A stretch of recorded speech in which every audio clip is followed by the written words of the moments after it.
Hello. In this last short lecture from Chapter 9 in your textbook, we'll talk about maintaining interpersonal relationships. So there are there are several types of communication that can keep your relationships running smoothly. So positivity, right, is really key. Keeping things polite and upbeat. Openness, which involves talking directly about issues. Providing each other with assurances, letting the other person know that you're committed to them. Social networks, which is all about sharing groups of friends, family, and loved ones. And then finally, sharing tasks, which is all about just helping each other take care of life's chores. So all these things figure into making a lasting interpersonal relationship that runs smoothly. So, as part of this, of course, we have the element of social support. And social support is all about helping loved ones during challenging times by providing emotional, informational, and instrumental resources. Now, so these all constitute different forms of support, right? And some of them are kind of on the nose or obvious. So, emotional support, for example. Emotional support is all about sharing person centered messages that don't minimize another person's emotion. So, if somebody comes to you and they're upset, you don't tell them, oh, well, that's silly, you shouldn't be upset about that. Instead, you sit and you listen to them and you provide them with emotional support and sympathy or empathy if you're capable of it. With informational support, that's when we provide others with advice, right? Give them information concerning their blind spots, things they might not realize about themselves, or directing them down paths that they might not be familiar with, right? So my kids come home and say, Dad, I got some kid bullied me at school today. So I tell them, well, the next time they do that, punch them in the face, right? And so what I'm doing there is I'm giving informational support. I'm giving them an avenue to go down, and maybe it's not the best one, but it's an example nonetheless that shows you how you provide informational support for people. And then finally, instrumental support, which is something that many of you are probably getting right now from your parents.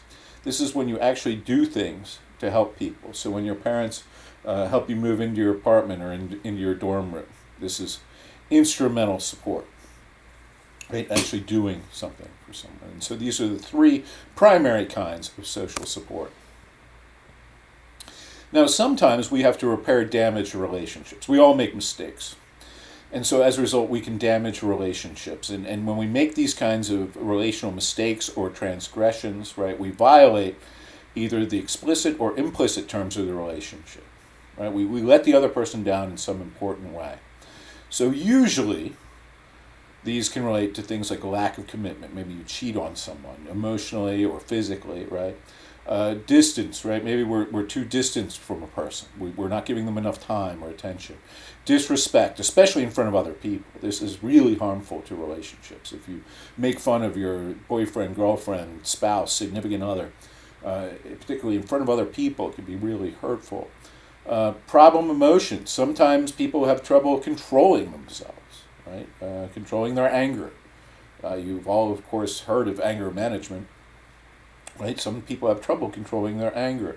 Other people have trouble with suspicion, with being jealous. Right? Some people are too aggressive.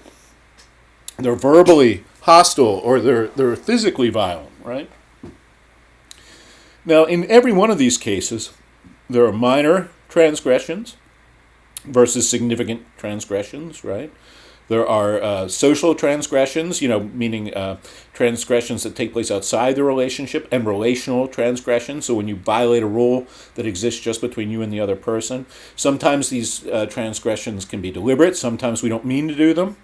Sometimes it's just a one-time occurrence, and other times they're incremental. They build, right? They repeat and they build on one another. So when these things happen, there are some things that you need to do if you hope to repair the relationship, right? And the first one is to talk about the violation. So, for example, I was upset when you yelled at me this morning. And a positive response to that might be, what did I do that upset you, right? That's an example of a good way to initiate a conversation about a transgression. Now, if you're the person who made the transgression, it's important to seek forgiveness. And to do that, there's some steps that you have to take, right? The first one is you have to express regret. I'm sorry I did that.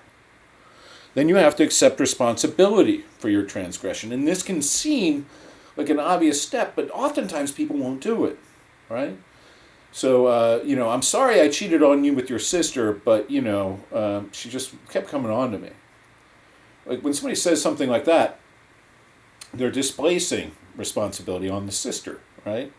You have to make restitution. You have to be willing to make up for it in some way, right? You have to do something or give something in the relationship to make up for it. You have to want to genuinely repent, so you have to be authentic about your feelings. And you have to ask for forgiveness, right? These are key steps. And usually, if you can meet these steps, right, this is when you will be most successful in repairing a damaged relationship. Now, if you're the person who's been transgressed upon and you need to respond to something someone did, right? I mean, there are some different ways you can respond. So the first one is acceptance. So, I can't forget that you cheated on me with my brother, but I can accept your apology, right? Then there's rejection. Maybe you just reject them out of hand. I know you're sorry, but I can't forgive you.